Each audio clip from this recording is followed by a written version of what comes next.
So let's turn to 2 Samuel chapter 2. 2 Samuel chapter 2.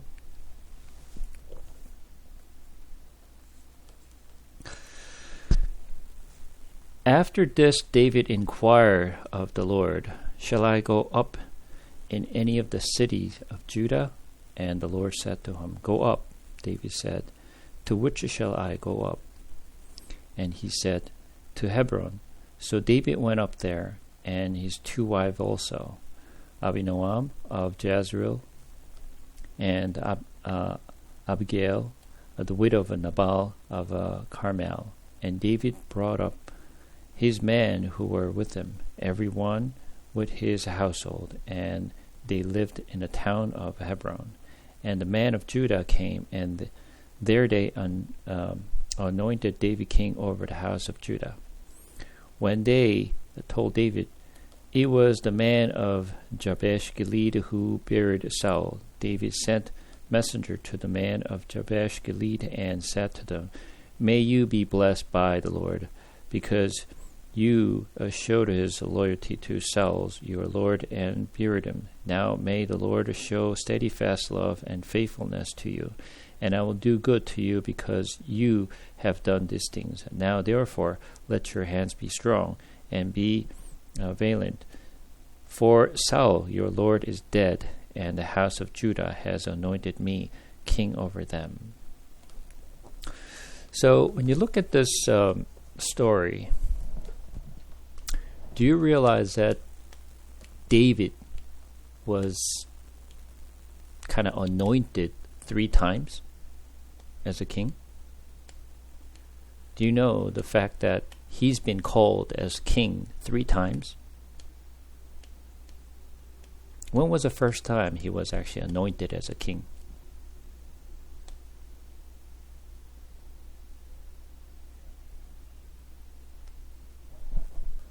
Right? Samuel came, and then he anointed David as the king. That was the first time he was anointed as a king, and he was called to be a king. And now we're seeing the second time he is being anointed, and he's called to be a king. And by whom? Who anointed him and called him? Correct. The people of Judah came to him and anointed him as a king. And there's third time he was actually anointed as a king. Again, by whom?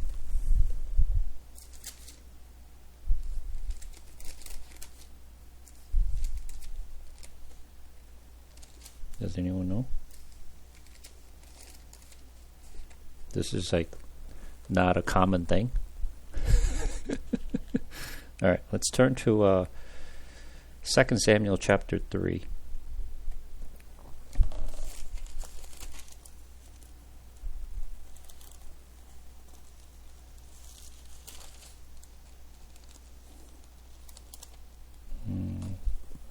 When you look at the chapter 3,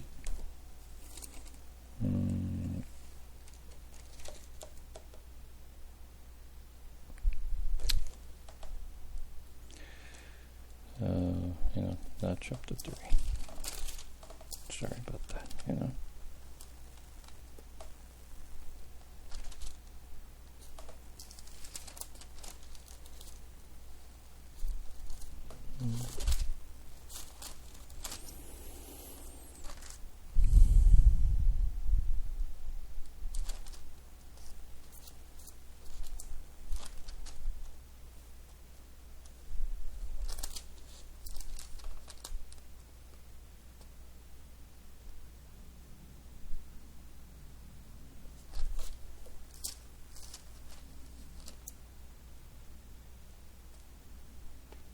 Yeah, chapter 5, I'm sorry.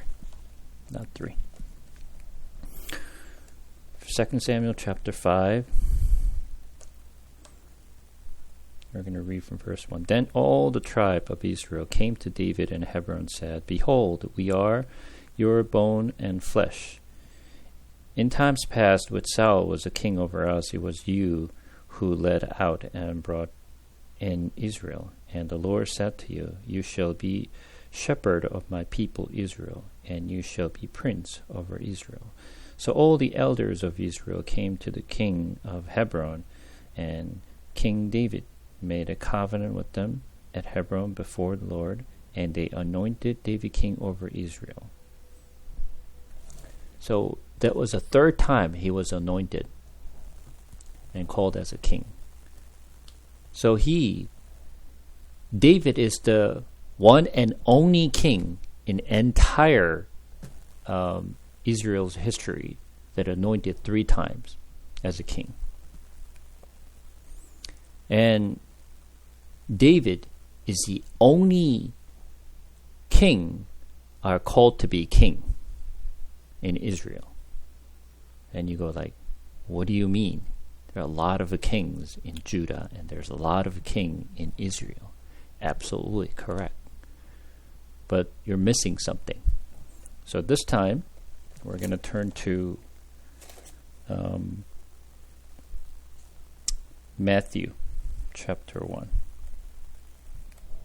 Matthew chapter 1.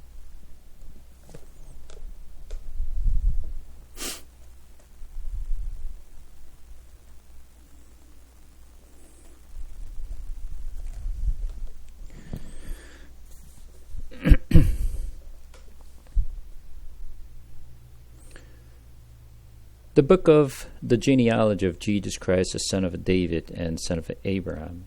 Abraham was the father of Isaac the father of Jacob the father of Judah, and his brother Judah, the father of Perez and Zerah by Tamar, and Perez the father of Hezron, and Hezron the father of Ram, and Ram the father of Abinadab, and Abinadab the father of Nahshon, and Nahshon the father of Salmon the father of Boaz by Rahab, and Boaz the father of Obed, Ruth, and Obed the father of Jess the father of the king.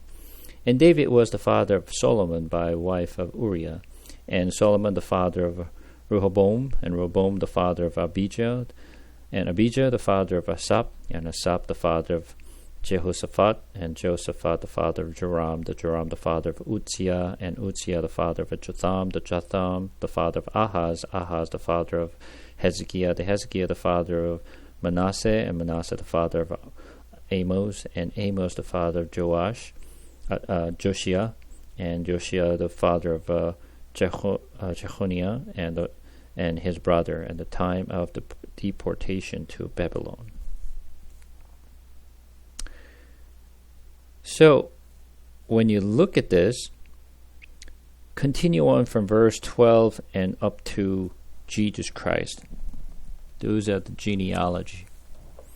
From Abraham all the way down to Jesus. When you read it carefully, there are all the kings of Judah are listed. Right? Their names are all listed here. But what you will find something strange here is there is only one person to be called as a king. None of them are called to be king. It's only their name. Right? As you can see here in verse 6, and Jess, the father of David the king, he was the only one who listed as a king. Rest of them don't have king. It's just their name is listed. None of them are called as a king. You see this? Yeah. So these are the things when we read, we don't really pay attention. Why it is that, listed this way? Because we just busy reading their name, and it's hardly just like pronounce your names. Like just keep reading, and especially when we read like genealogy, we get sick of it because like, do I really need to know this? Like, right? Yes, you do. Yes, you do, because when you read it very carefully, there is a reason. And as I mentioned, not many people are aware that David was the only king was anointed 3 times and called as a king, and nor in Matthew's genealogy, David was the only one who was called to be king. The rest of them are not to be called a king, even though they were king. Matthew, the author, is not saying they're king. David is the king. Why? David represent what? Jesus. Okay, so then Jesus also called to be king 3 times. When? How? First time, when he was born, right? There are, people who came from the far east, right? And they called and they bowed down before the baby Jesus, the king, right, of Israel. So that was the first time he was called to be king by the wise man. Second time, when was that?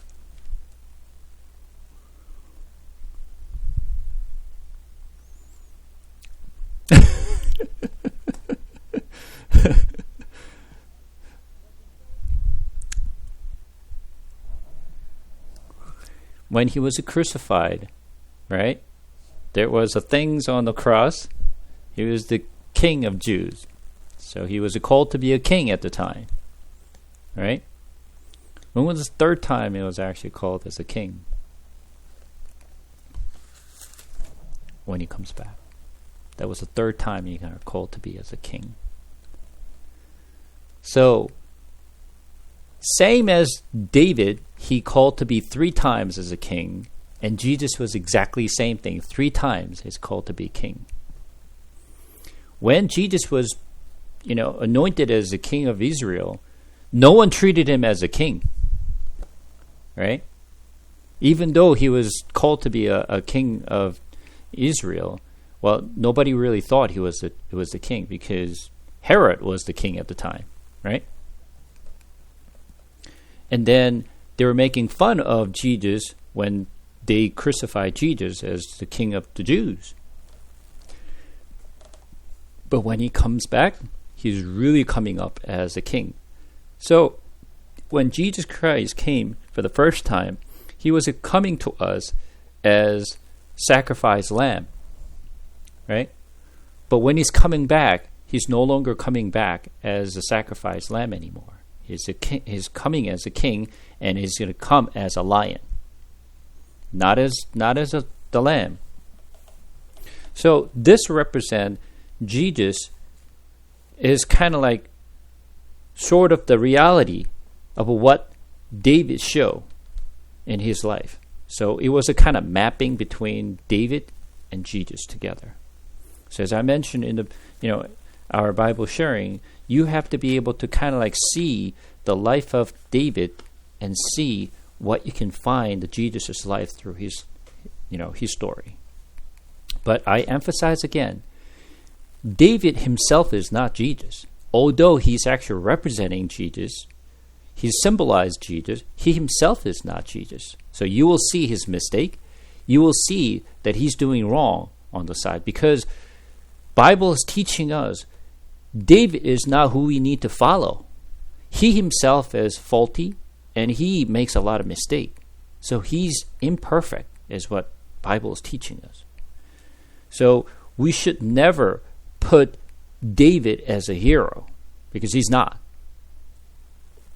So we're not trying to learn about David. We're trying to learn about Jesus. We're trying to learn about us. That's what we need to get out of this book. So let's come back to 2 Samuel.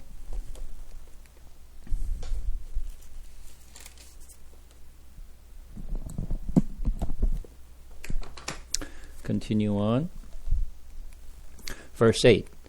But Abner, the son of Ner, commander of Saul's army, took Ishbosheth, the son of Saul, and brought him over to Mahanaim, and made him king over Gilead and Asherite and Jezreel, the Ephraim and Benjamin, and all Israel.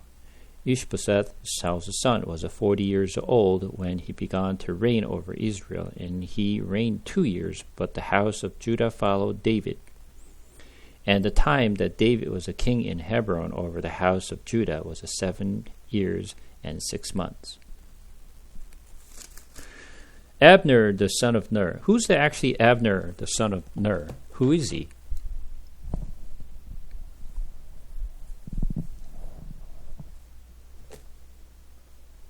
Yeah, who is Abner?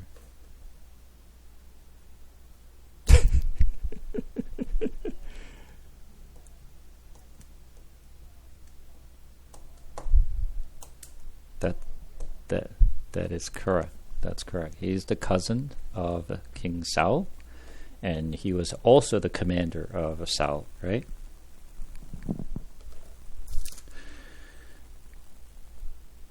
Abner, the son of Ner, the servant of Ishbosheth, the son of Saul, went out from Mahanaim to Gibeon. And Joab, the son of Zeruiah, and the servant of David, went out and met them at the pool of Gibeon. And they sat down, and one on the one side of the pool, and the other on the other side of the pool. And Abner said to Joab, "Let the young man arise and compete before us." And Joab said, "Let them arise." Then they rose and passed over by number, 12 for Benjamin, and Ishbosheth the son of Saul, the 12 of the servant of David. And each caught his opponent by a head, and thrust his sword in his opponent's eyes. So they fell down together. Therefore that place was called Helkath Hazurim, which is at Gibeon. And the battle was very fierce that day. And Abner and the man of Israel were beaten before the servant of David. And the three sons of Zeruiah were there, Joab, Abishai, and Asahel. Now Asahel was as swift of a foot as a wild gazelle, and Asahel pursued Abner. And as he went, he turned neither to the right hand nor to the left from following Abner. Then Abner looked behind him and said, "Is it you, Asahel?" And he answered, "It is I." Abner said to him, "Turn aside to your right hand or to your left, and seize one of the young men and take his spoil." But Asahel would not turn aside from following him. And Abner said again to Asahel, "Turn aside from following me. Why should I strike you to the ground? How then could I lift up my face to your brother Joab?" But he refused to turn aside. Therefore Abner struck him in the stomach with the butt of his spear, so that the spear came out at his back, and he fell there and died where he was. And all who came to the place where Asahel had fallen and died stood still. But Joab and Abishai pursued Abner, and as the sun was going down, they came to hill Ammah, which lied before Giah on the way of wilderness of Gibeon. And the people of Benjamin gathered themselves together behind Abner and became one group and took their stand on the top of hill. Then Abner called to Joab, "Shall the sword devour forever? Do you not know that the end will be bitter? How long would it be before you tell your people to turn from the pursuit of their brothers?" And Joab said, "As God lives, if you had not spoken, surely the man would not have given up the pursuit of their brother until the morning." So Joab blew the trumpet, and all the men stopped and pursued Israel no more, nor did they fight any more. And Abner and his men went all that night through Arabah. They crossed Jordan, and marching the whole morning, they came to Mahanaim. Joab returned from the pursuit of Abner, and when he had gathered all the people together, there were missing from David's servant 19 men besides Asahel. But the servant of David had struck down of Benjamin 360 of Abner's men, and they took up Asahel and buried him in the tomb of his father, which was at the Bethlehem. And Joab and his men marched all night, and the day broke upon them at Hebron. Chapter 3. There was a long war between the house of Saul and the house of David, and the David grew stronger and stronger, while the house of Saul became weaker and weaker. And sons were born to David at Hebron. His first son was Amnon of Abinoam of Jezreel, and his second Chileab of Abigail, the widow of Nabal of Carmel, and the third Absalom, the son of Maacah, and daughter of Talmai, king of Geshur, and the fourth Adonijah, the son of Haggith, and the fifth Shephatiah, the son of Apitar, and the sixth Ithream of Eglah, David's wife. These were the born of David in Hebron. So interesting things you may actually find it here is this. when you read the chapter 3, do you find something kind of like strange?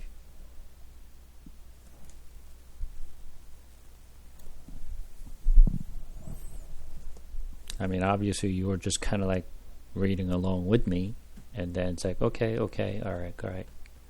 But did you see anything strange in chapter 3? This is kind of things that we have to practice ourselves when we read the Bible. Just don't take it as it is. Just sometimes as you read, just pay attention to what the Bible is really saying. So let's just take a look at the verse 1. Your Bible may be a little bit different than my version of the Bible, but it'll be pretty much the same. There was a long war between the house of Esau and the house of David. And the David grew stronger and stronger, while the house of Esau became weaker and weaker. Do you see anything here? I even picked the verse for you.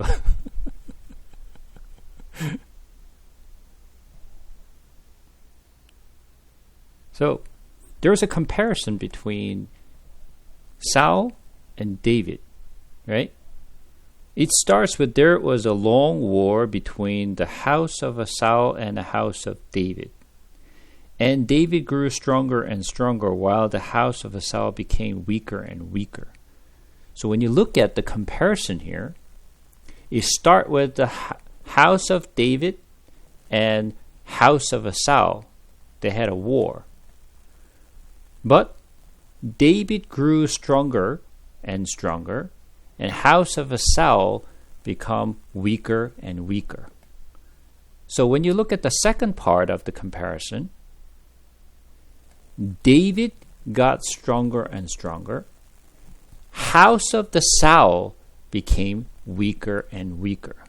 Shouldn't it be house of David stronger and stronger, and house of Esau become weaker and weaker? Shouldn't it be house of David versus house of Esau? Why David became stronger while house of Esau became weaker and weaker? You see this?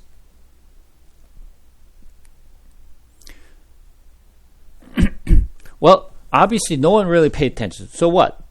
Okay, so what? So who cares about that? Okay, so it's referring to house of David or house of Saul. It's just like saying this. No, it's not saying this. Because it's putting an emphasis on David. David became stronger and stronger. Not the house of David became stronger and stronger. David becomes stronger. So let's just talk about this.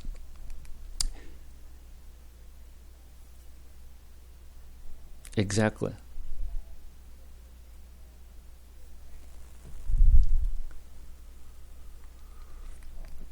Yeah, so we don't really pay attention to those when you read these things because, for us, it's not important. But Bible is saying certain things through the Bible. We're just missing things, right? So let me ask you this. Is our church strong? I'm not talking about a specific church. Like I'm not talking about, Cross Creek Church or any other church. Like we as a church, as one body of a church, right? Regardless of which church it is, right? Church as the body. Is church strong? We're all weak. So church is not strong then?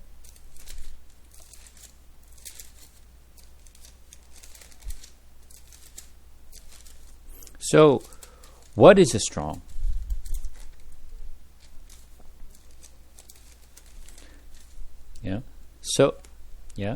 So church has a two-part. The head of the church, body of the church. Right? Head of the church is Jesus. Right? And us as a church is the body of a Christ. So, truly, what's strong is that Jesus is strong. That's why our church is strong. Not because we are strong. The crisis, Jesus Christ is strong. That's why our church is strong. Not because we are strong. David is strong. That's why the Israel and the Judah become strong. Not because they themselves are strong. So it tells us that Jesus is the core of that kingdom. Right? David is the king, and he's the leader of the whole entire land of Israel. That's why that that kingdom, the Israel as a kingdom, is strong. So this is why they're actually using this comparison. David became stronger and stronger, and the house of Saul became weaker and weaker. And at this point, just remember he had 6 sons in Hebron, and later on we're going to talk about how many more sons he had in later places. Just keep that in mind, that he had 6 sons when he was living in Hebron. Let's take a look at verse 6.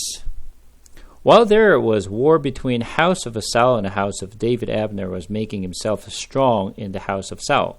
Now Saul had a concubine whose name was Rizpah, the daughter of Aiah, and Ishbosheth said to Abner, "Why have you gone into my father's concubine?" Then Abner was very angry over the word of Ishbosheth and said, "Am I a dog head of Judah? To this day I kept showing steadfast love to the house of Saul your father, to his brothers and to his friends, and have not given you into the hand of David. And yet you charge me today with the fault concerning a woman?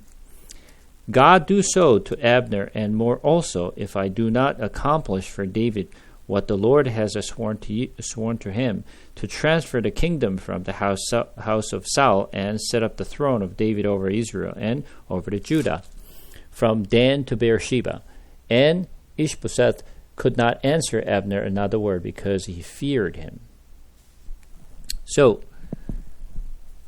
obviously Abner had slept with Saul's concubine, right? So from our perspective, when we look at it from our perspective, yeah, it could happen, and because that's a very common thing back then. But anyone who's sleeping with the previous king's concubine or his wife means something in the old days. It means you can proclaim as a king. If you know the story of Absalom, so let's take a look at the Absalom story. So we're going to just go forward. Let's turn to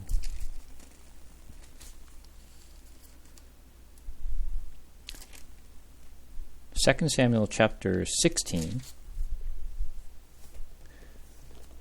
2 Samuel 16.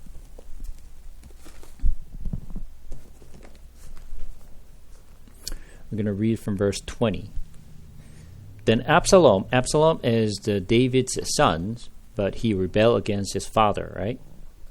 Then Absalom said to Ahithophel. Ahithophel is the wise man of Absalom. "Give your counsel. What shall we do?" Ahithophel said to Absalom, "Go into your father's concubines, whom he has left to keep the house, and all Israel will hear that you have made yourself a stench to your father, and hands of all who are with you will be strengthened." So they pitched a tent for Absalom on the roof, and Absalom went in to his father's concubine in the sight of all Israel. Now in those days the counsel that Ahithophel gave was As if one consulted word of God, so was all the counsel of Ahithophel, esteemed both by David and by Absalom. So what did Absalom do? He slept with his father's concubine. The reason he was actually told to do so was because that everyone in Judah knows that you are now king. So just the sleeping with the concubine is not just like sexual desire that he had. It's just like proclaiming that I am a king now. So this is why Ishbosheth was like asking, why did you sleep with my father's concubine? Because that represents you're stepping up as your king now. Why did you do that? Now you understand why the Ishbosheth was actually asking that to Abner. And Abner was a kind of like, brushing him off. And I said, I've been protecting you. Like, what's a big deal about like me sleeping with your father's concubine? But there's a very distinctive like reason why they would actually sleep with, fathers or the kings, not so much of fathers, but previous kings' concubine, that you're proclaiming yourself as now I am in charge of this kingdom. Although Ishbosheth was actually making, this complaint, but obviously Abner was so strong because he was the one who's controlling the entire army of King Saul, his father's the army, so he couldn't really say much, right? So I want you to understand the background of what the story means. So verse 12, coming back to 2 Samuel chapter 3, verse 12, and Abner sent messengers to David on his behalf, saying, to whom does the land belong? Make your covenant with me, and behold, my hand shall be with you, to bring over all Israel to you. And he said, good, I will make a covenant with you. Be one thing I required of you, that is, you shall not see my face unless you first bring Michal, Saul's daughter, when you come to see my face. And then David sent messenger to Ishbosheth, Saul's son, saying, give me my wife Michal, for whom I paid the bridal price of 100 foreskins of Philistine. And Ishbosheth sent it, and took her from her husband Paltiel and the son of Laish. But her husband went with her, weeping after her all the way to Bahurim. When Abner said to him, go, return.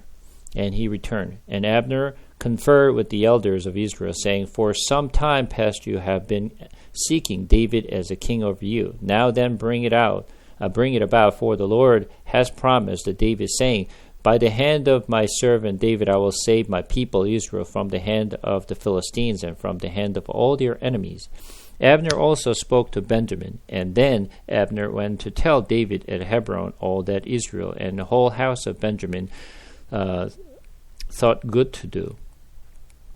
When Abner came with 20 men to David at Hebron, David made a feast for Abner and men who were with him. And Abner said to David, I will arise and go, and will gather all Israel to my lord the king, and they make a covenant with you, and that you may reign over all that your heart desires. So David sent Abner away, and he went in peace.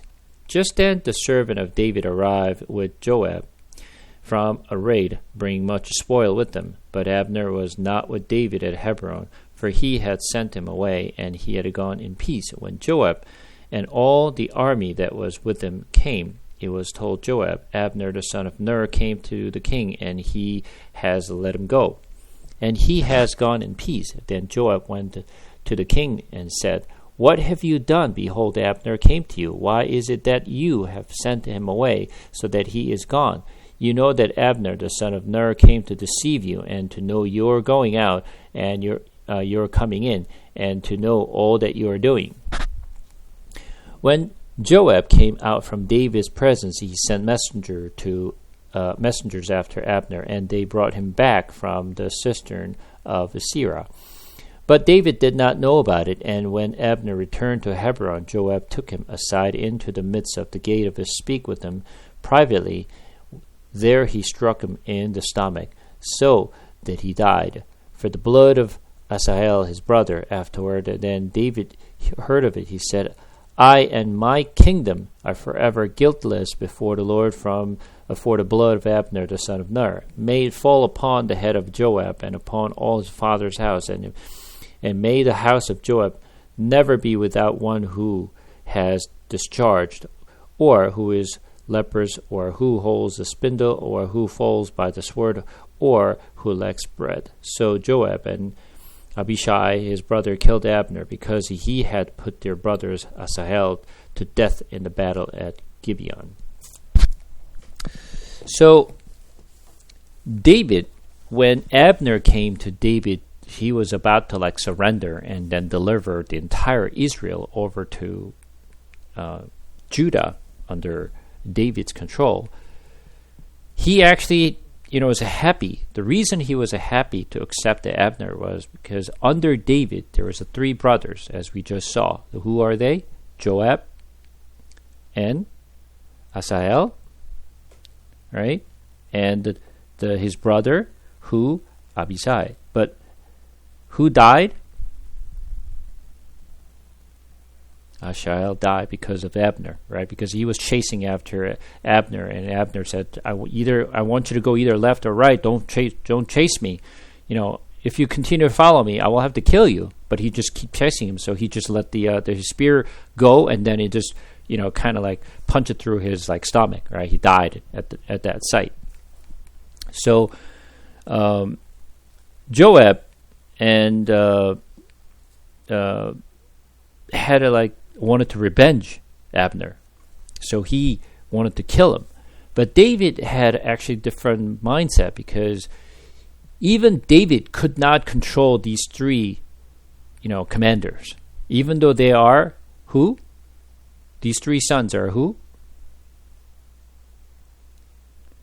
David's nephew. Those 3 guys are David's nephew. Although they are the commander of David, they are the nephew of David. Those 3 guys are the sons of David's sister. But because they have so much of a control of the army, and they wanted to do what they wanted to do, David wanted to actually keep the Abner on his side to keep the balance. But Joab did not want that. He wanted to do what he wanted to do. Joab was a very, very faithful, commander to David. But at the same time, he wanted to do what he wanted to do on the side as well. So he actually killed without really, asking David what to do with them. And now, verse 31, Then David said to Joab and to all the people who were with him, Tear your clothes and put on sackcloth and moan before Abner. The king David followed the bier. They buried Abner at Hebron, and the king lifted up his voice and wept at the grave of Abner. And all the people wept, and the king lamented for Abner, saying, Should Abner die as a fool dies?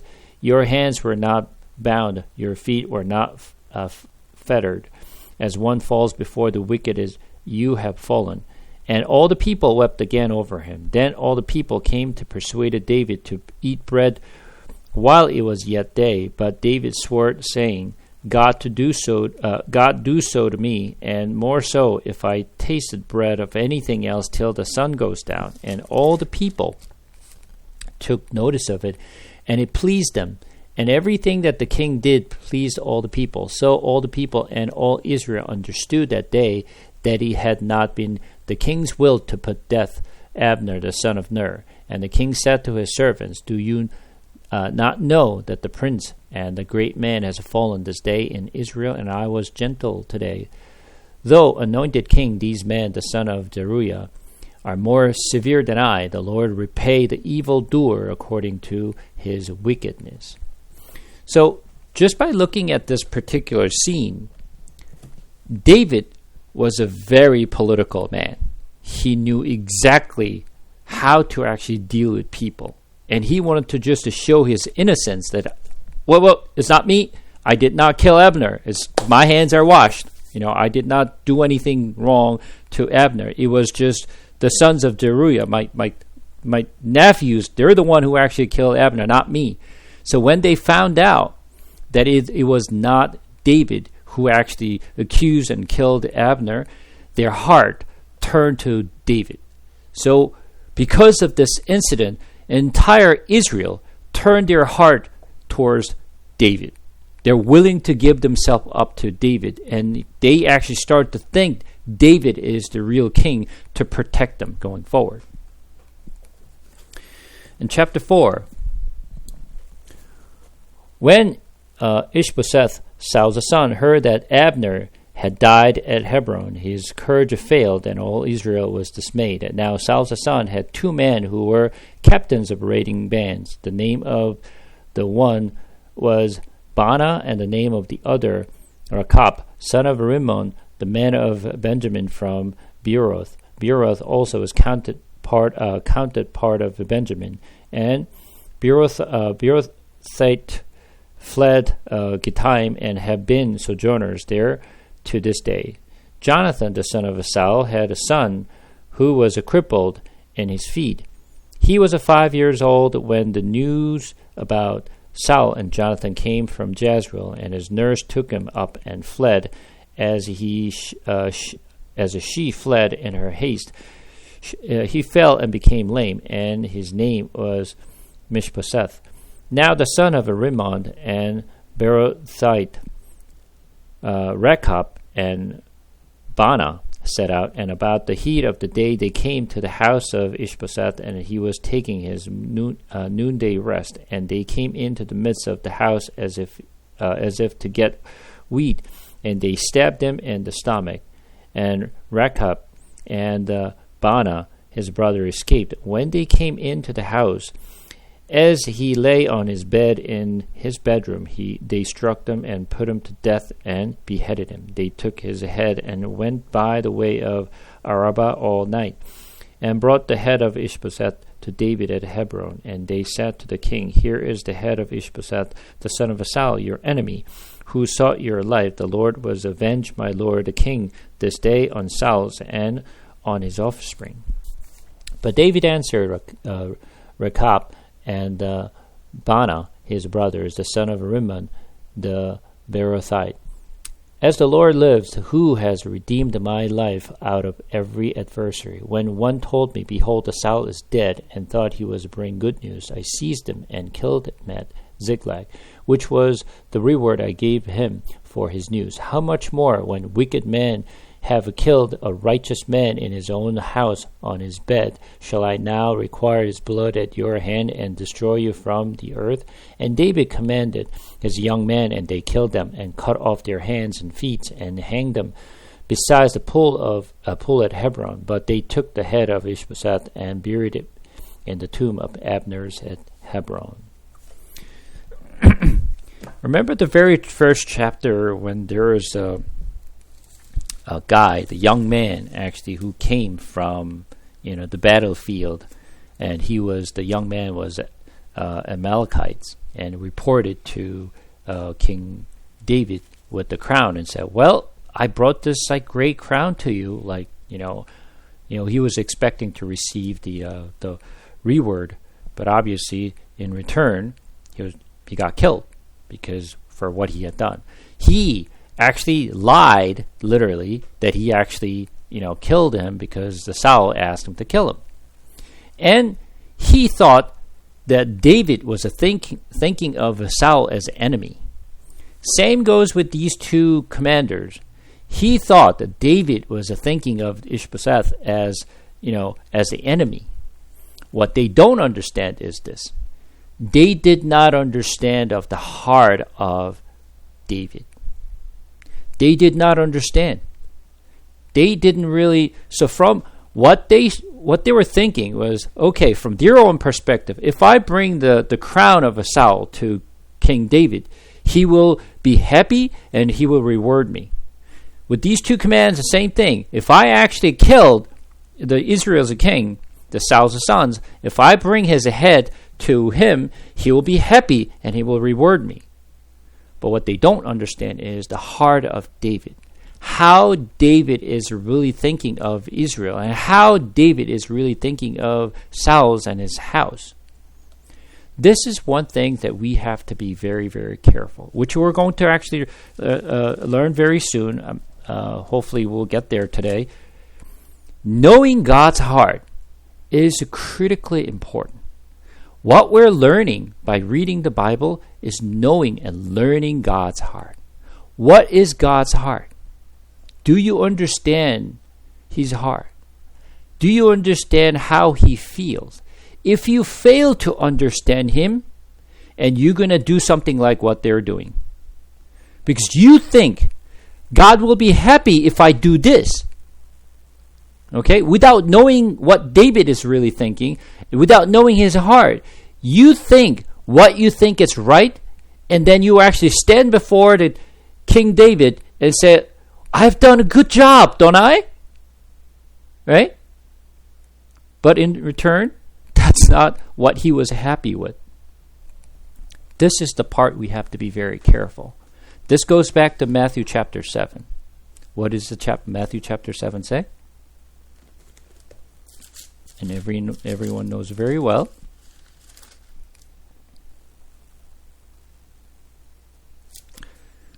Matthew chapter 7.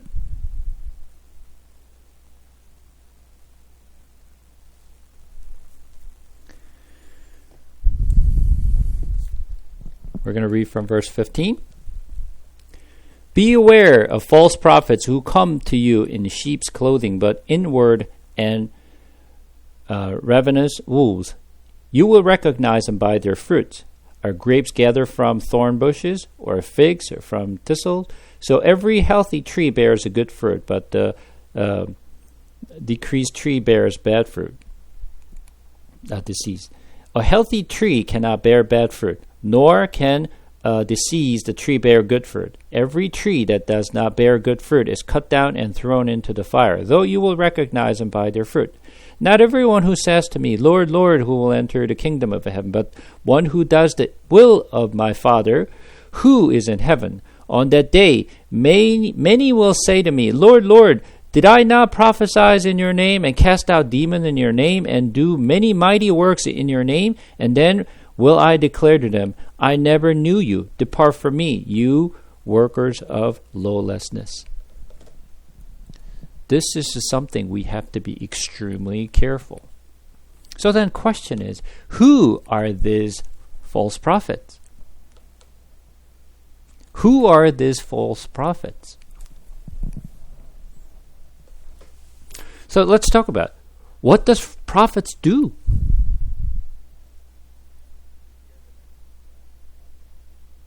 Yeah, they share the message they receive from God and share and tell the people what God said. Right? That's the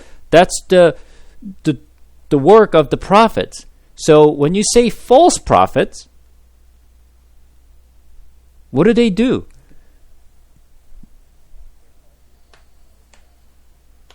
Correct. And where's that message come from?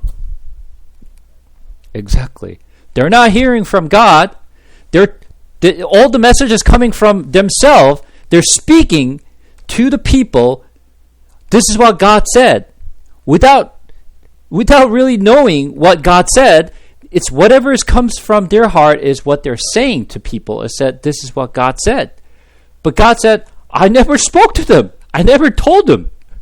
But they just out of their own mind, they just keep speaking. Right?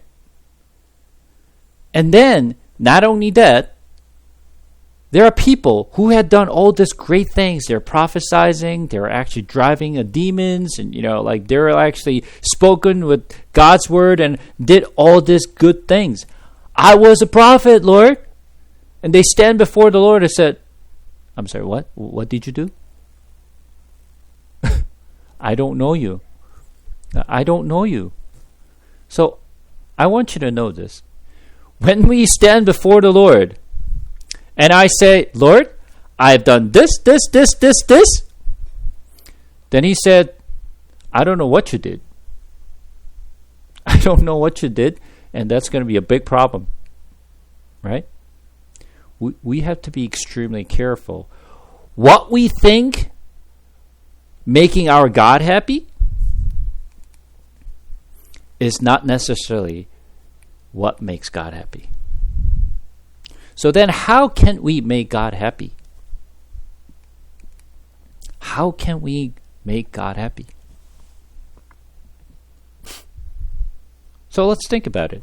Pharisees, they practiced the law. They followed every law that God gave it to Moses from their youth. They followed every single thing. They pray like 5 times a day. That they actually give lots of money to offering box, and they did all this great thing. I want you to know, these Pharisees are not a bad people. They had done really, really good things for the people. I don't know if you understand where the root of this, the Pharisees.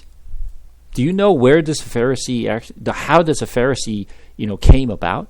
What's the root of this Pharisees? Do you know when did this Pharisee started? Well, of course, it's not in the Bible, so you won't know. Yeah, that's right. You know the Bible. Unfortunately, it's not in the Bible, so you don't know. That's right, exactly. Okay, so when you when you look at the history, after people of Israel came back from the captivity from Babylon, what they realized is that, you know what?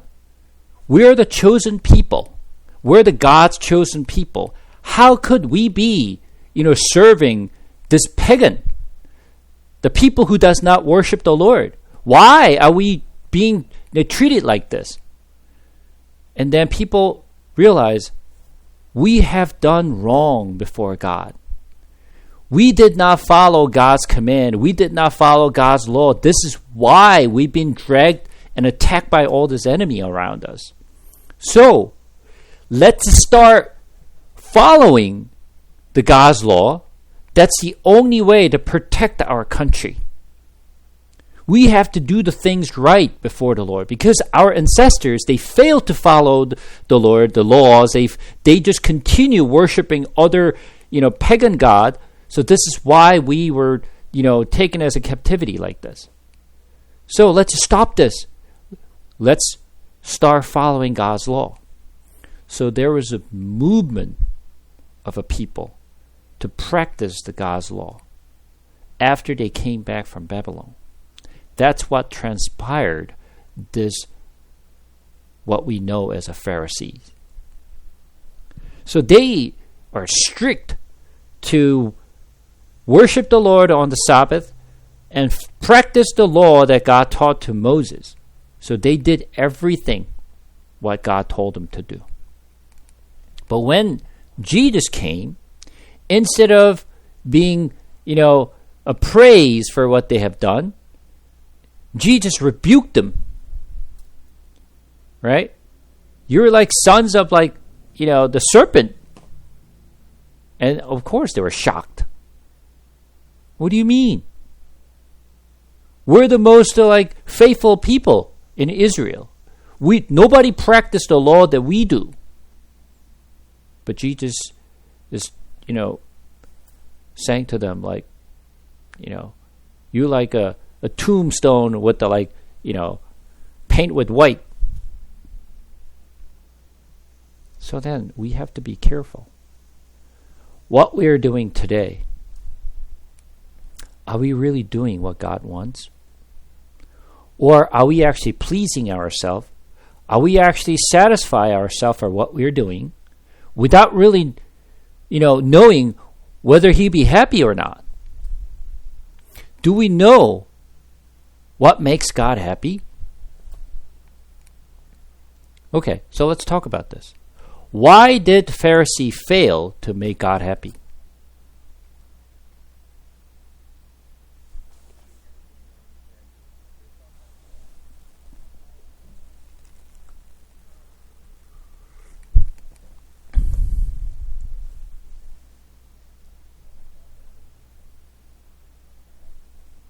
Right. Right. So the thing is, When we teach our kids, when you receive something from someone, right? When you receive the gift from someone, we teach our kids, say thank you. Right? Why are we teaching our kids to say thank you? What's the reason? The reason is to show gratifications and appreciation, right? Their generosity, their kindness, and their goodness, right? We thank them for what they have done to us, to the kids. So we teach them, say thank you. But if the kid understood, okay, when I receive something, I say thank you, that's good enough. Just saying the word thank you, I said thank you. However I do it, as long as I say thank you, I've done my job. And they don't show any appreciation. They're not really, thinking, I received something graciously. And you see them, they're just saying thank you, the word, but they have no heart of appreciating for what this person had done to them. Then what do? We teach them again. Not just saying word thank you, but you appreciate for what they have done to you. Their kind heart, their goodness, you appreciate for what they had done. They don't have to do this. They don't have to give you this gift, but they're giving it to you because they love you. Right? We teach them why the kid should say thank you. And this is the difference. What Pharisee did was say thank you. I've done my job. I follow the God's law. I say thank you. But what God was asking, I'm not asking you to say thank you. The word thank you. I want you to appreciate what you're doing, what I've done to you. I want you to know what I'm doing to you is really what God wants people to know. But that's not what the Pharisee was doing. They were literally saying, thank you, I've done my job. But they did not understand God's heart. So, we do everything. We try to make God happy. But are we just saying thank you? Or are we really appreciating for what God had done to me and really giving our hearts to the Lord? Which one? As I told you before, there is a person who's sitting in the worship service, right? The person is sitting in the worship service. There is another person who could not attend the worship service. But the guy who was attending worship service is literally sitting there, following all the process, and following all the steps. He was sitting. He was spending his time there. But his heart was somewhere else. Versus the guy could not attend the worship service, but his heart was for the Lord. He had a desire for the Lord. So then, who God would say, you're my faithful son? The one who was in the service, or who may not be in the service but has a heart for the Lord? Which one?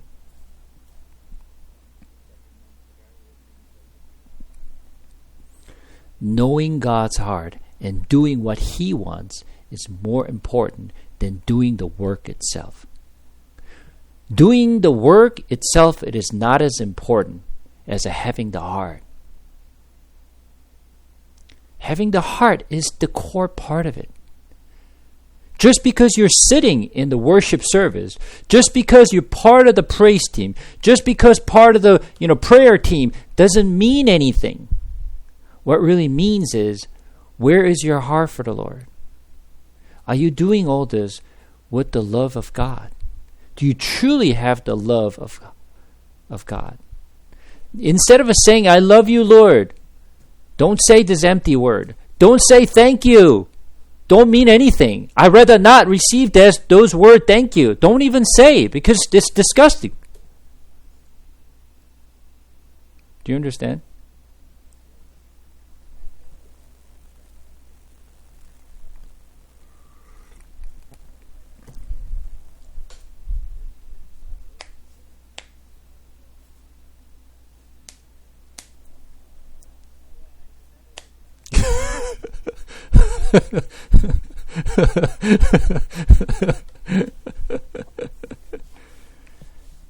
So, what the point that I'm trying to make here is, don't say the empty word.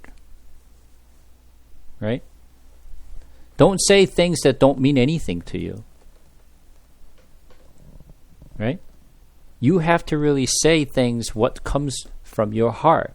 That's more important. Understand? Knowing.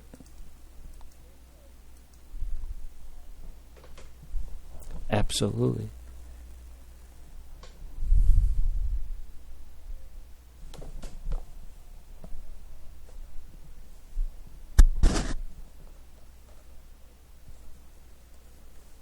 Yeah.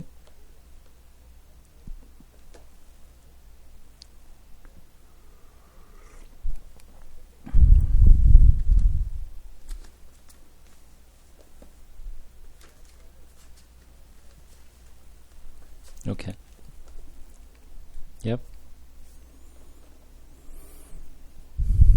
Absolutely.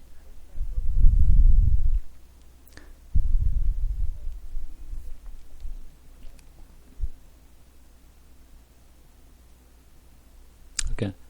So here's a part that we need to understand.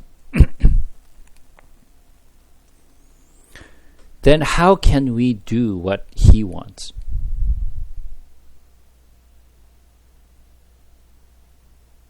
How can we do what he wants?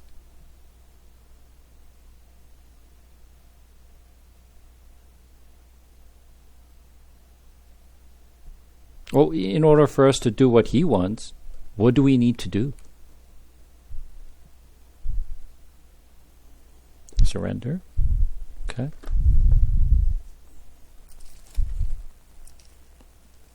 I'm sorry, what?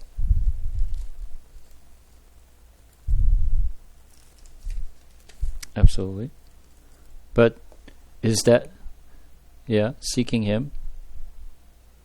But the first step is we have to know what he wants through the word. Because the word shows exactly, he's telling us what he wants. Right? But if we don't know his word, how can we follow him? Right? And I'll give you one example here. Let's turn to John.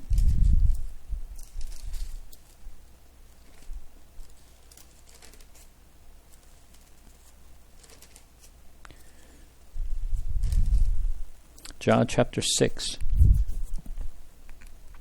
When you turn to John chapter 6, this is the story that Jesus fed 5,000 people. After Jesus fed 5,000 people, people who ate the bread there followed Jesus. They actually took the boat and crossed the Galilee to chase after Jesus, to follow them, right? And let's just read from verse 22. John chapter 6, verse 22. On the next day, the crowd that remained on the other side of the sea saw that there had been only one boat there, and that Jesus had not entered the boat with his disciples, but that his disciple had gone away alone. Other boats from Tiberias came near the place where they had eaten and bread after the Lord had given thanks. So when the crowd saw that Jesus was not there, nor his disciples, they themselves got into the boat and went to Capernaum seeking Jesus. When they found him on the other side of the sea, they said to him, "Rabbi, when did you come here?" Jesus answered them, "Truly, truly, I say to you, you are seeking me not because you saw signs, but because you ate your fill of the loaves." So what does Jesus say? You came after me for what? For bread. Because you ate enough, you follow me. Because you don't want to work. As long as you follow Jesus, oh my God, the bread will continue to come. I don't have to do anything. He will supply the food, right? Do not work for the food that perishes, but for the food that endure to eternal life, which the Son of Man will give to you. For on them God the Father has set his seal. Then they said to him, what must we do to be doing the works of God? So they're asking, what? What shall I do to do God's work? Well, obviously they don't know, right? What they have to do, right? For God's work. So here's Jesus' answer. This is the work of God, that you believe in him whom he has sent. What is he saying? Literally, believe in me. Believe in Jesus. That is the God's work. Don't try to do anything else. Believe in me. That's it. Right? Believe in Jesus is all he's saying. It's out of his own mouth. Exactly. Don't try to do anything but believe in him. But how can we believe in him if you don't know who he is? Well, only place you're going to learn who he is through the scripture. So no other place you're going to learn about him. He explains who he is in this book. But if you search for something outside of this, obviously you're going to fail. So take a look at Hosea this time. Hosea chapter 4.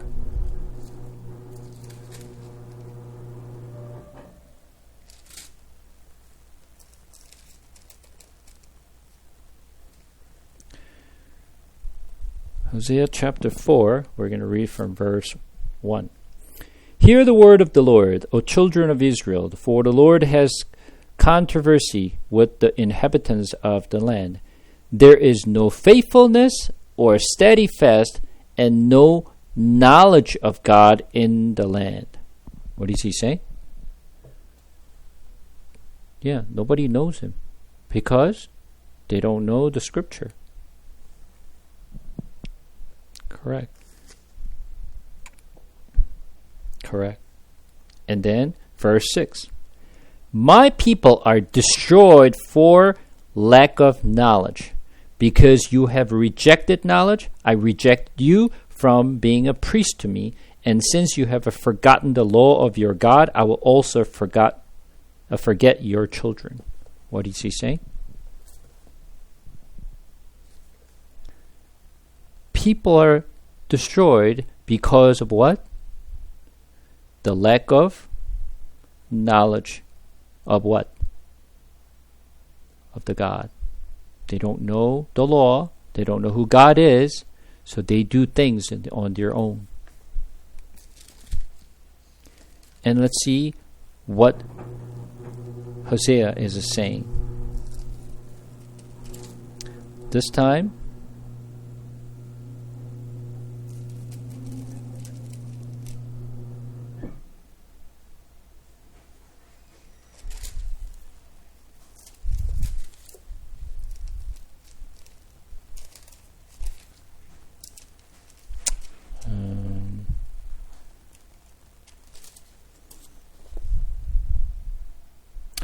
chapter 14. Same book, Hosea chapter 14.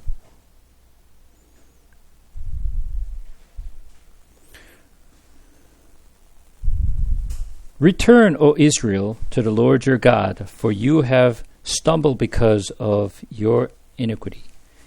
Take with you words and return to the Lord. What is he saying? Take with you a word and return to the Lord. Just not returning. Take the word and return to the Lord. Because the one who holds the word is the one who will return to the Lord. Without the word, you don't know who he is, what to follow, what to believe, and you will continue to believe what you want to believe. That's not faith. That's your conviction. Don't follow your own conviction. Believe what is written in the Word. So then, people who love the Lord, what shall we do?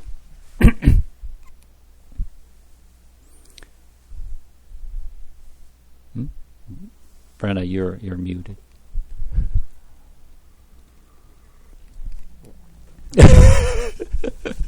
You just want to answer it without anyone here?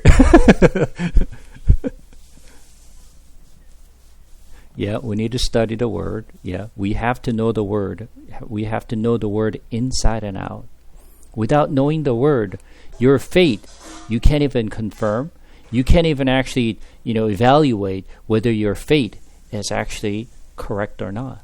Is that our faith, what we preach, what we actually say to the people, is that what it says in the Bible, or is that coming out of my mouth, from my own mind, just like a false prophet, right? So we have to know the Word first, to believe in Him first, and then once we believe, what do we do now? If you love me, when Jesus asked to Peter, Peter, do you love me? Feed my sheep. Take care of my sheep. So how can we feed the sheep? We feed the sheep with Word. The Word. But if you don't have a Word to feed, well, obviously there's nothing to feed. The lamb's going to die because we're feeding something else.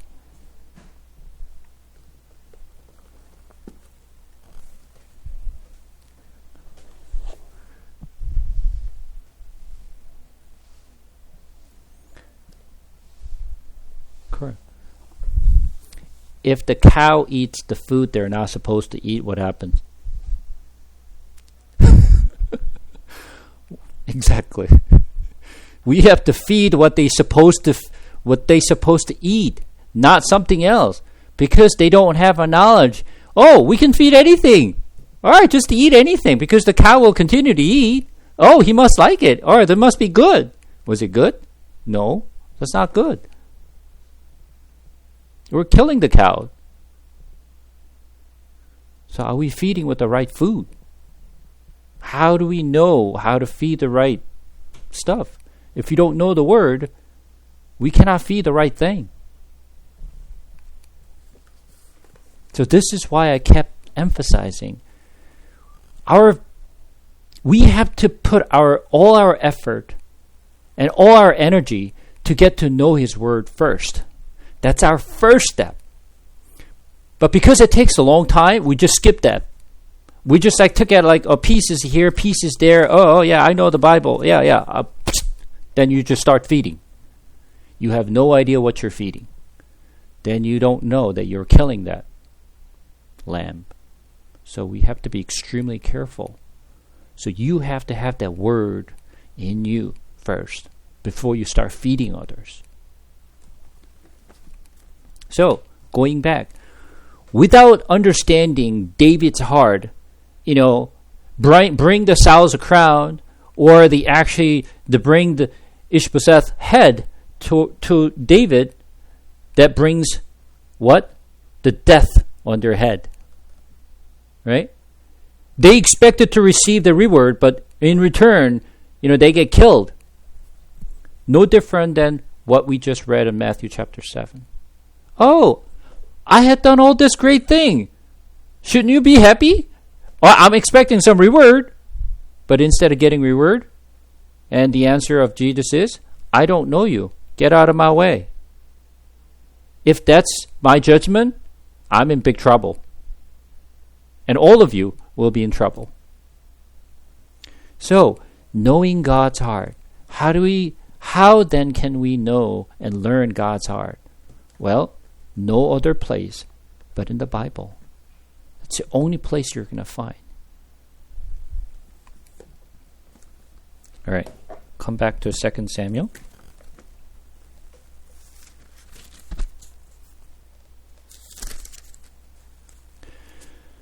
Chapter 5. Then all the tribes of Israel came to David at Hebron and said, Behold, we are your bone and flesh. In times past, when Saul was a king over us, it was you who led out and brought in Israel. And the Lord said to you, You shall be shepherd of my people Israel. You shall be prince over Israel. Who is he referring to?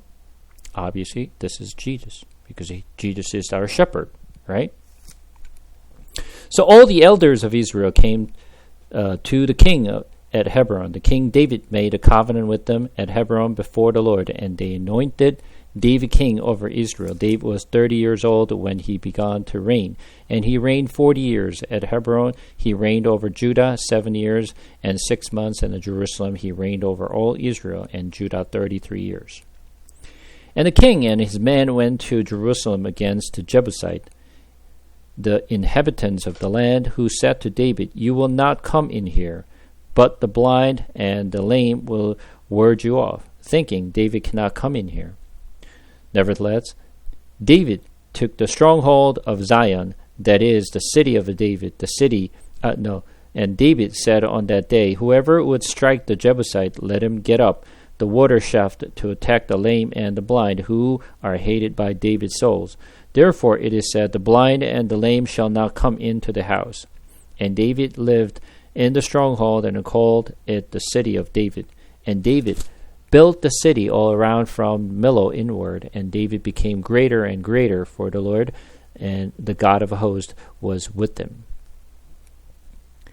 And Hiram, king of Tyre, sent messengers to David and cedar trees, and also carpenters and masons who built to David's house. And David knew that the Lord had established him king over Israel, and that he had exalted his kingdom for the sake of his people Israel.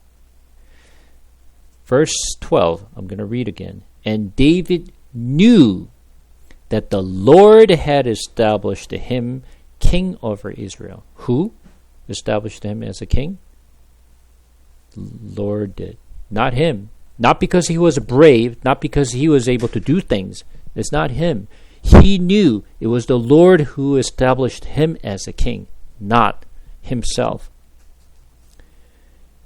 And that he had exalted his kingdom for the sake of his people Israel. And David took more concubines and wives from Jerusalem after he came from Hebron, and more sons and daughters were born to David. And these are the names of those who were born to him in Jerusalem: Shammua, Shobab, Nathan, Solomon, Ibhar, Elishua, Nebhag, Japhia, Elihama, Eliada, and Eliphelet. When the Philistine heard that David had been anointed king over Israel, all the Philistines went up to search for David. But David heard of it and went down to the stronghold. Now the Philistine had come and spread out in the valley of Rephaim. And David inquired of the Lord, Shall I go up against the Philistine? Will you give them into my hands? And the Lord said to David, Go up, for I have certainly given the Philistine into your hand. And David came to Baal Perazim, and David defeated them there. And he said, The Lord has spoken through my enemies before me like a breaking flood. Therefore the name of that place is called Baal Perazim. And the Philistine left their idols there. David and his men carried them away. And the Philistine came up yet again and spread out in the valley of Rephaim. And when David inquired of the Lord, he said, You shall not go up. Go around to the rear and come against them opposite the balsam tree. And when you heard the sound of marching in the tops of the balsam tree, then rouse yourself, for then the Lord has gone out before you to strike down the army of the Philistine. And David did as the Lord commanded him, and struck down the Philistine from Geba to Gezer.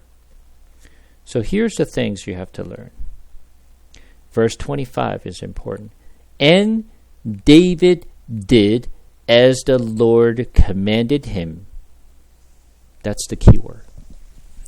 The difference between many of the people you will hear, you will see in the Bible, The key word, you do as God commanded you to do, not what you think is right to do. When you go back to Exodus, when Moses was told to build the tabernacle, how did he build the tabernacle?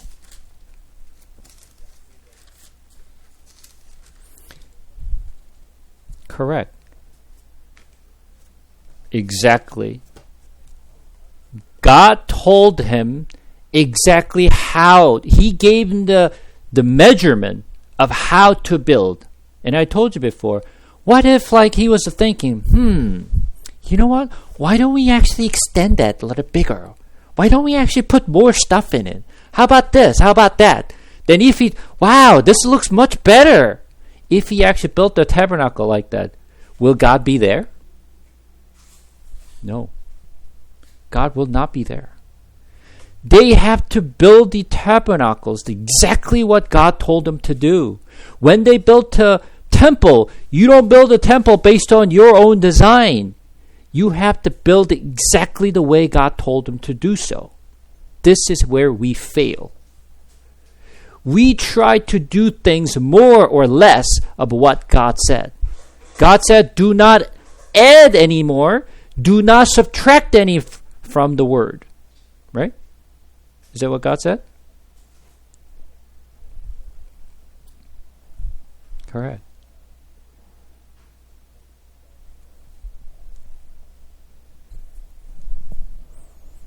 Correct. He deviates from God's command, and that's where the failure starts. But then goes back to what I said before. How do we know that we do exactly what God said before? Well, obviously we need to know what he said. Well, where does that say? Well, in the scripture. That's where you're going to find in the Bible. If you don't know what God said, obviously you won't be able to follow because you have no idea what he said and what he wants. But as I said before, is that following exactly what he said is enough? No, that's not good enough. Then what's good enough? Knowing his heart and understanding why he said to us to do this. That's important.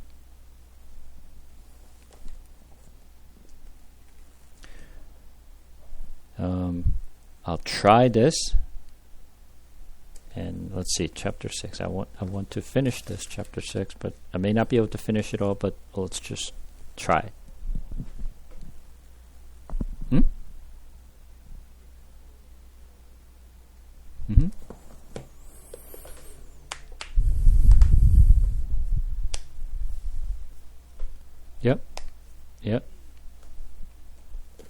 Yep. Chapter 6. David again gathered all the chosen men of Israel, 30,000. And David rose and went with all the people who were with him from Baal Judah to bring up from there the ark of God, which is called by the name of the Lord of hosts, who sits enthroned on the cherubim. And they carried the ark of God on the new cart and brought it out of the house of Abinadab, which was on the hill, and Uzzah and Ahio, the son of Abinadab, were driving the new cart with the ark of God, and Ahio went before the ark. And David and all the house of Israel were celebrating before the Lord with songs and lyre and harps and tambourines and castanet and cymbals. When they came to the threshing floor of Nakon, Uzzah put out his hand to the ark of God and took hold of it, for the oxen stumbled, and the anger of the Lord was kindled against Uzzah, and God struck them down there because of his error. And he died there beside the ark of God. And David was angry because the Lord had broken out against Uzzah, and that place is called the Perez Uzzah to this day. And David was afraid of the Lord that day, and he said, "How can the ark of the Lord come to me?" So David was not willing to take the ark of the Lord into the city of David, but David took it aside to the house of Obed-Edom the Gittite. And the ark of the Lord remained in the house of Obed-Edom and Gittite 3 months, and the Lord blessed Obed-Edom and all his household. So let's just cover up to this point. How many of you actually know this story?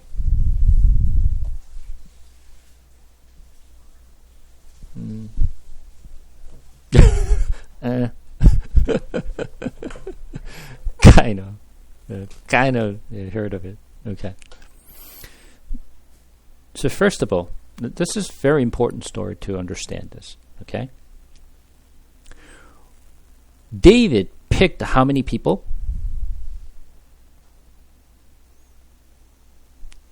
30,000 in the verse 1, right? In verse 1, 30,000 people. When Saul came to fight against the Philistine, how many people came? Do you remember? How many people came to fight against the Philistine? 30,000. Let's turn to Bible. Don't guess it. Turn to Bible. Read what it says in the Bible.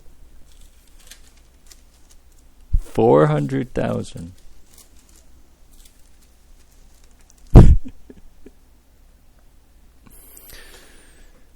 First Samuel chapter 13.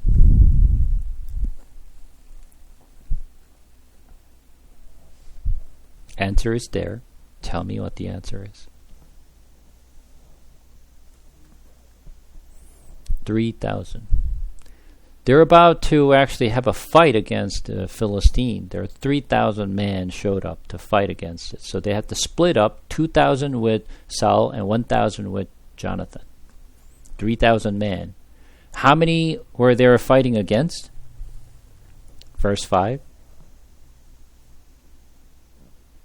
How many the Philistines were there? 9,000? No.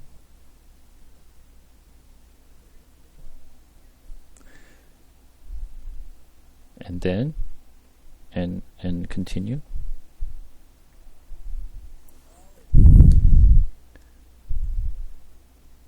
Exactly. It's not countable. All right?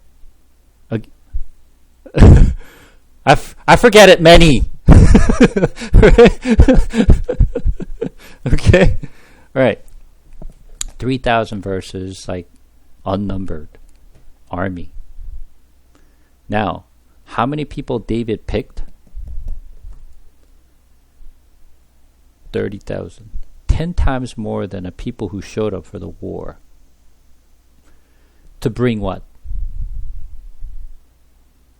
To bring what?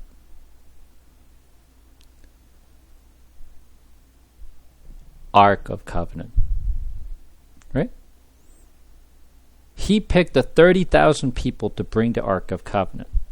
Now, tell me, how big is the Ark of Covenant? Tell me, anyone knows the answer.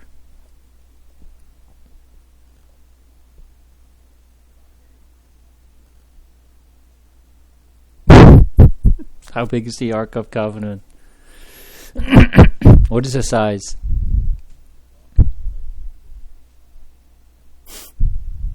Well, if you don't know, you have to go back to the Bible. But the problem is, our challenge is, where is it? Where is it, right? It's in Exodus. It's in Exodus. Okay. Exodus where? Right? This is the kind of thing you need to be able to flip it and be able to find it quickly if the Bible is in your head. Now, Exodus chapter 25.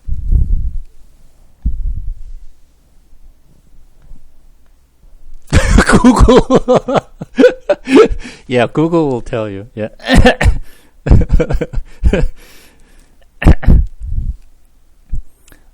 I don't need Google. Exodus chapter 25. Verse 10.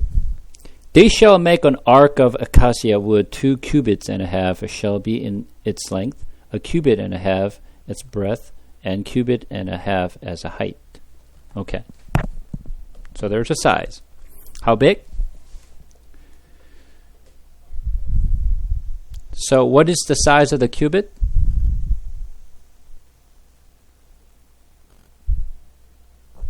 From here to where? Right here. Right? From here to the tip of your finger. That's the 1 cubit. Okay? From here by the elbow to your top of your finger is the 1 cubit by the most of adults. Okay? Now, exactly. So if you actually put your arms like this, that's what? That's 2 cubits. Right? 2 cubit and a half. So a little bit more, right? So about the size of this. You get it? That's the length. Right? And depth, cubit and a half. So cubit and a half is like right here. Right? So like this. Right? And the height also 1.5 cubits. So this. Now tell me, do you need 30,000 people to bring this box? That's the size of the Amazon box. Okay? That's literally size of Amazon box that you could actually carry from your, the mailbox into your house. Literally, that's it. That's very tiny. It's not that big at all. Okay? He brought 30,000 people to bring this. Enormous amount of people. He was so excited to bring this Ark of Covenant. Right? Where is this Ark of Covenant at? The house of Abinadab. Who is Abinadab? Who is Abinadab? Well, then we have to go to find this, right? So where do we go? It's in 1 Samuel. 1 Samuel.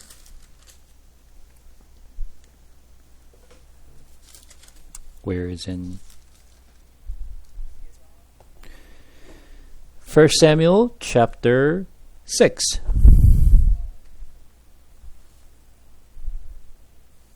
Right?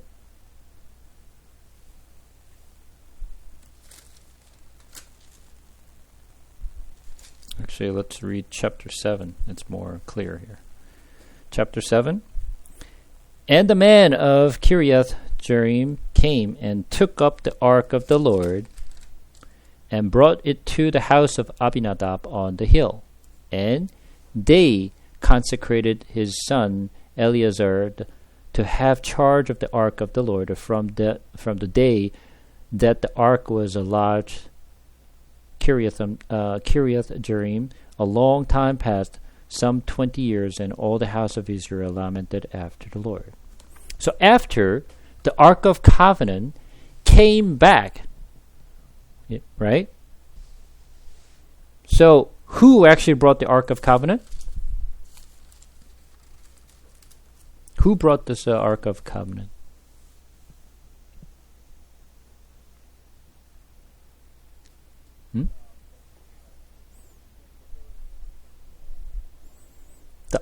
The sons of Eli, right? The priest, right? Who are those two guys?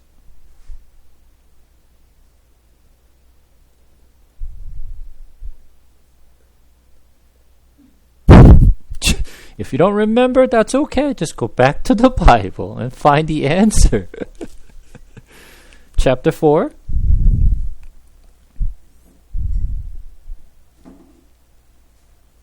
And verse 4.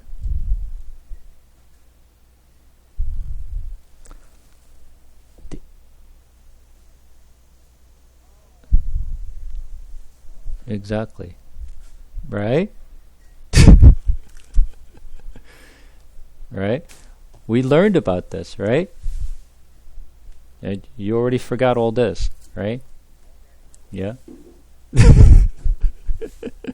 Okay, now we know who Abinadab is, because after the Ark of Covenant was lost to Philistine, and 7 months it was kind of like wandering around, and they returned the Ark of Covenant back, because everywhere they took the Ark of Covenant, there was a disaster came upon their land. So they just like, oh, get rid of this Ark of Covenant. Let's bring it back to Israel. So they brought the Ark of Covenant back. And when they came back, they just like opened it. They opened it. And then that was like slaughter, right? So many people died, right? And then after that, they actually brought the Ark of Covenant to Abinadab's house. Since then, no one took care of that. No one cared about Ark of Covenant. Ark of Covenant was almost forgotten. So that means King Saul never even remembered the Ark of Covenant. He just completely forgot about it. He didn't do anything about it.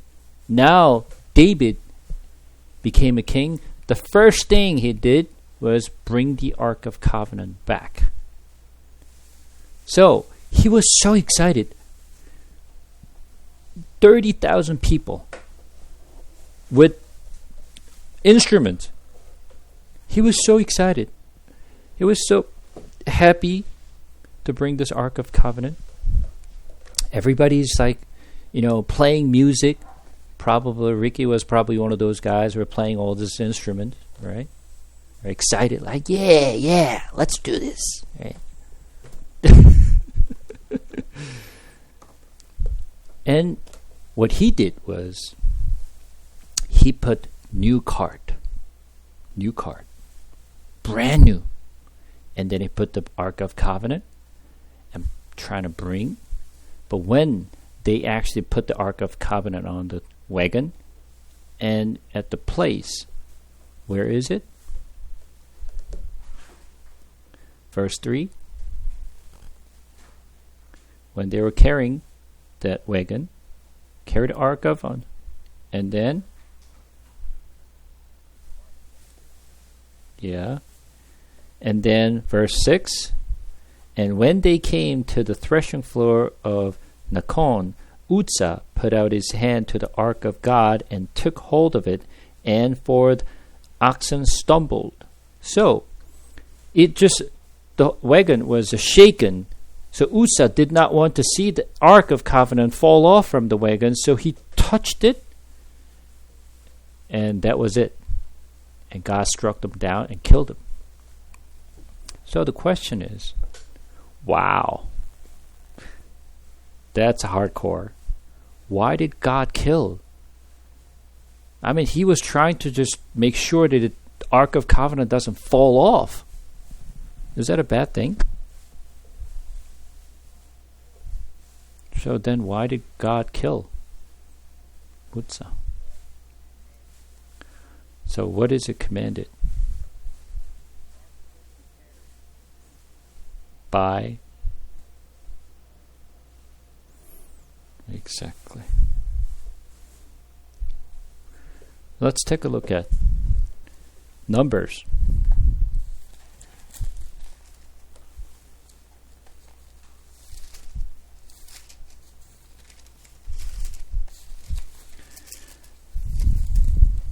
Numbers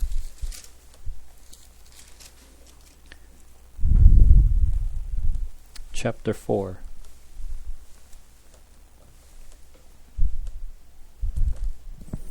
Numbers chapter 4.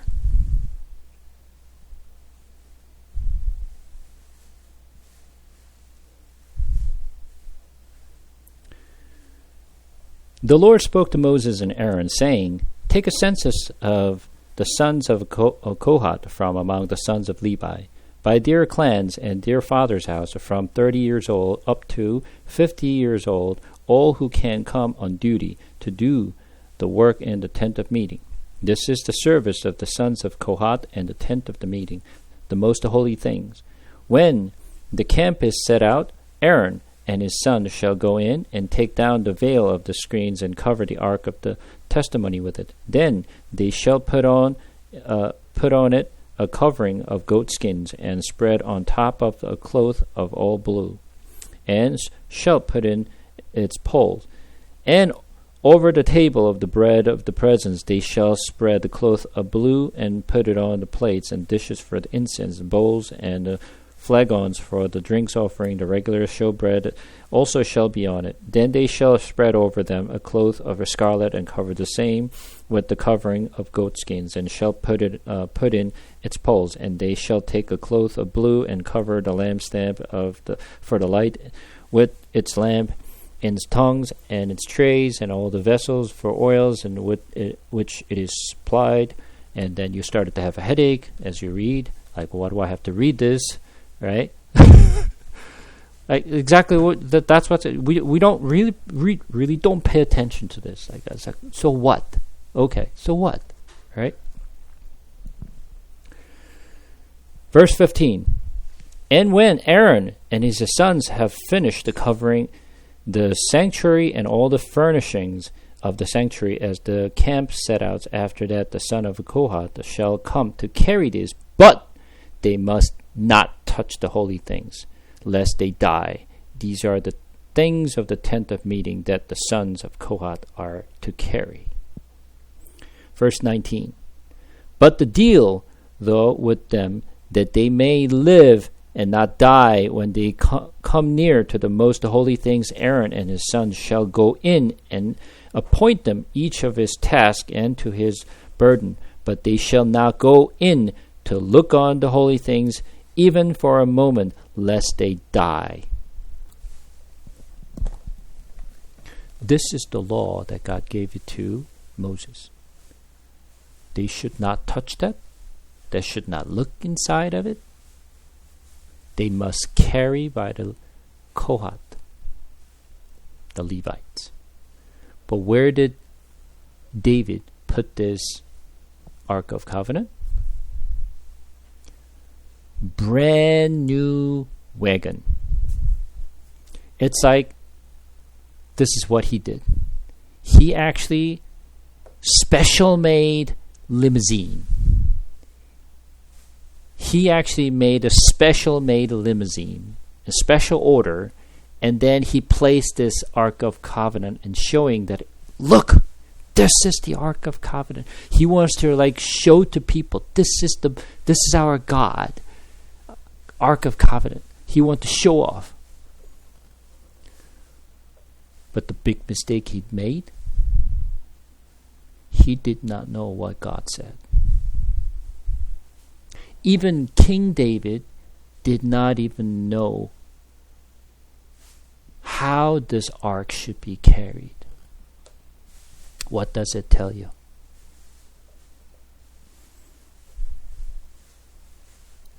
So, as you can see here, just because King David, right? He doesn't even know the God's word or God's law, what to do about this. But he has a burning desire to praise the Lord. He was so happy, right? He had a burning desire. He wanted to make God happy, and he wanted to, bring this Ark of Covenant, right? He was excited. But it doesn't matter how excited you are, how many people you bring with all these great instruments, all this like the praise teams, brand new wagons. That's not what God wants. You're not going by what God said. You go by what you think it is right. This is the things that I keep warning people. Do not go by what you think God will be happy. You're going to fail. And Bible has kept telling us, don't do it. It doesn't matter who you are. Even King David will fail. But we just kept doing what we think is right. No, don't do it. We have to go by what God said. God told us not to do this, but what does tell you? Even David was not fully understood the God's law. Because back then, there's no Bible like we carry today. Right? So what did Moses tell the Israelite to do?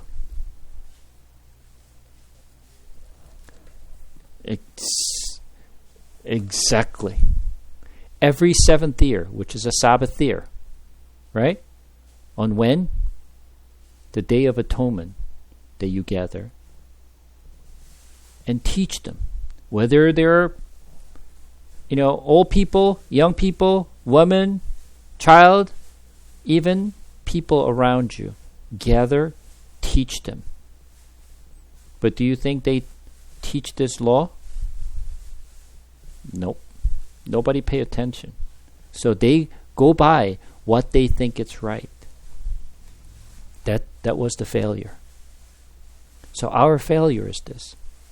Without knowing God's word and trying to do that we think we're making God happy, think twice. You may be killed for what you're doing. Just like those people who are killed by David, just like Uzzah, without knowing God's word. You think you're making God happy? Think twice.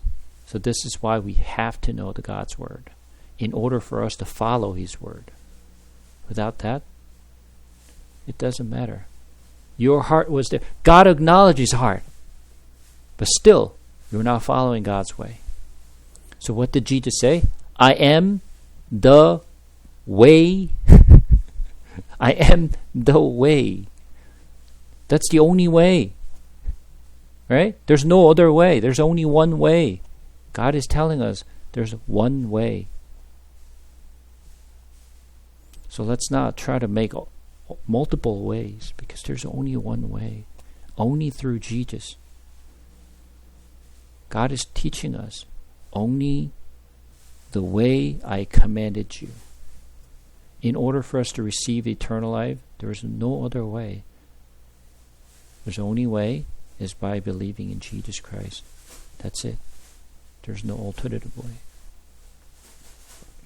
I want to finish this chapter 6, but unfortunately, and it's going to take up too much of time, so let me just pause it here, and I'm going to continue on from where I left up, and I'll explain the rest of the stuff next week, because there's other things that we have to learn from this chapter 6.